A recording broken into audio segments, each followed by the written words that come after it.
Yo, what is up, everyone? Welcome back. So, going live again today.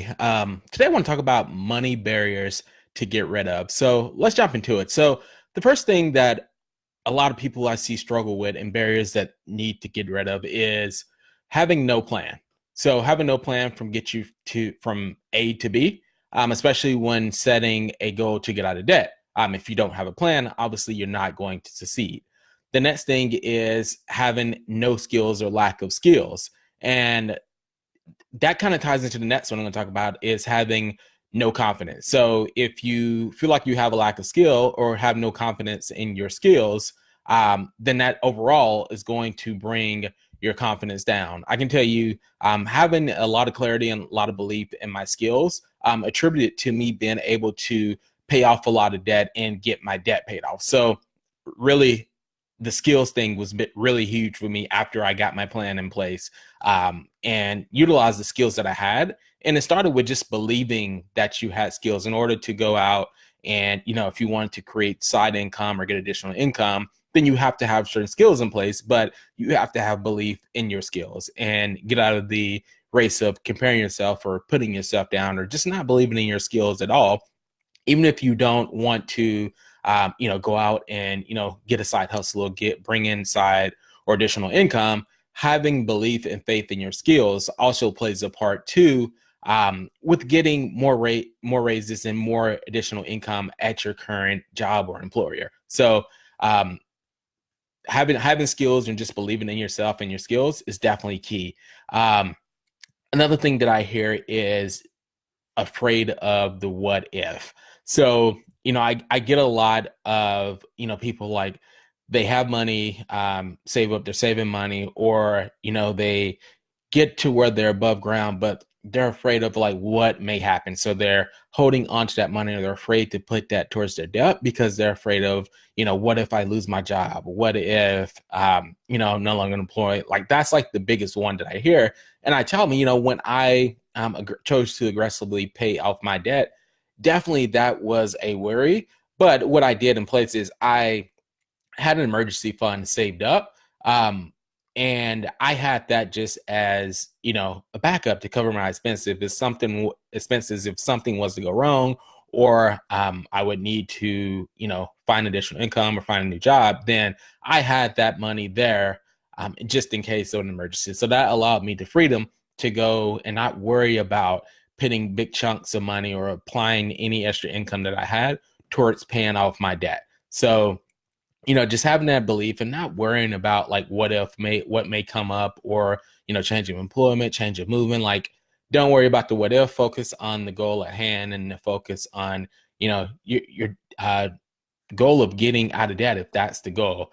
And that brings us into the next one. So it kind of ties into the first one, having no plan, but actually having no goal, no real goal or targets. So if you don't have any real goals or targets in place of what you're trying to achieve, like when I started to pay off my debt, I knew I wanted to pay off $70,000 in 12 months. So that I knew that was kind of it was a stretch goal for me, but it wasn't unrealistic. It would just mean that I'd need to be a little bit more stricter, and I would need to push myself a little bit more. But what it turns out is once I got 3 or 4 months into it, like I said, I started to bring in additional income, and all of a sudden that goal became a unrealistic goal to a very achievable goal, and almost got to the point where it kind of seemed like I was sandbagging, and like I could have maybe pushed that goal. Instead of paying off $70,000 in 12 months, it got to the point where I probably could have paid it off in 8 or 10 months if I would have pushed and been really, really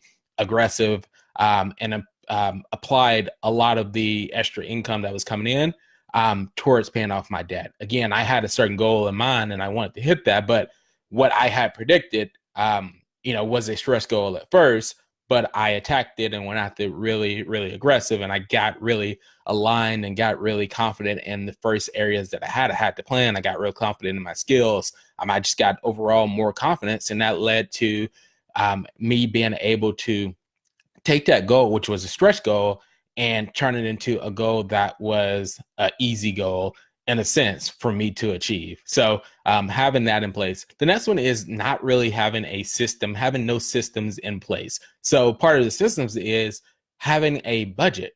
That is your system. Most people see budgets as being restrictive, as, like I can't do them, or, people just say I'm not good with numbers, but the budget is your system. That was my system. That was my guide for helping to get myself out of debt. So I created that system and used that budget every single month. I created a new budget and I followed that system. That told me where the money needed to go, how to accumulate the money. And I had certain percentages of my income as well that I wanted to put in place. I still use a system now. Even though I'm debt free, I still have my budget. And I also have a kind of a percentage system that I use along with my budget to tell me where to put my money into the different categories, whether it's savings, whether it's investing. So still having that goal or having that system in place, especially when you're starting out, you got to have that budget in place. Don't use it as a place of being restricted. Just use it as a system, kind of as a guide to tell you where to put your money and, keep track of your money. The next one is perfectionist. So, I see a lot of people, they start out on their debt journey and then they fall off on paying off debt because, something goes wrong and something comes up, or it may not go as planned. And then they get down on themselves, or they feel like, oh, I don't have the, perfect budget in place, or I don't have the perfect plan in place, or I don't have the right amount of income. So everything doesn't align perfectly. Don't worry about it being perfect. You're going to have things that come up. You're going to have to alter things. The main thing is that when those things do come up, that you're not worried. You keep going, you keep pushing forward, and you continue along with that goal and plan that you set at the beginning in order to pay off your debt. So that brings us into the next one too. This one was a huge for me before I finally got aligned on the first areas that we talked about. Was procrastination. Was I kept putting it off. I kept saying, oh, I'll get started next month. I'll, pay it off next year, or, I'll just pay the minimum until this fine and it's fine. And I'll get to it later. I kept coming up with excuses and procrastinating, just putting off the hard work that I needed to do up front and get myself right in order to go and attack and pay off my debt. So procrastination is the key. Don't worry about it. Just go start getting the tools and start getting the education and start getting the plans put in place so you can start paying off your debt. And that's just with, money in general that becomes an issue.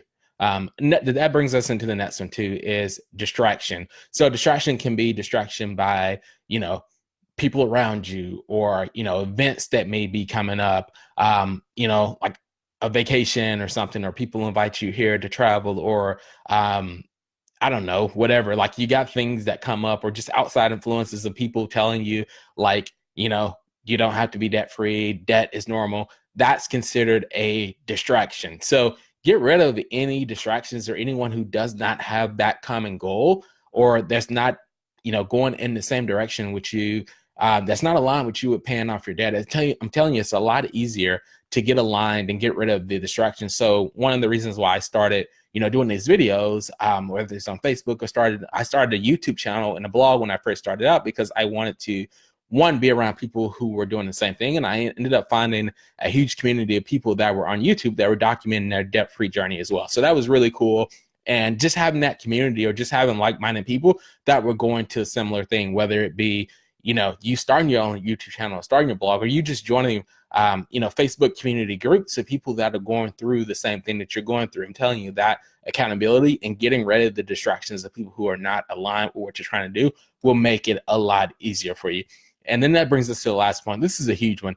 A lot of us have this, and this is the worst one. And it's our own self-doubt, our own mind, that voice in your head that tells you, that beats down on your confidence, beats down on making you think you're not skilled, beats down on you, making you think you can't follow a budget, you can't put a system in place. So ignore that voice in your head and start changing the message, start changing the tune. Whenever you get those negative thoughts and things come up, then start reinforcing it with positive behavior. So that's why I say, getting rid of the distractions and joining that community, that really helps, because that gives you a sounding board when challenges do come up. I'm telling you that you can talk to other people and get advice, or just get their experiences for dealing with situations. Most likely, there's a situation, if you name it, if you put it in there, somebody's going to have something similar or have some advice to give you what they done to overcome that. So that's the main points that I wanted to talk about today. So if you guys like that, again, I'm going to be doing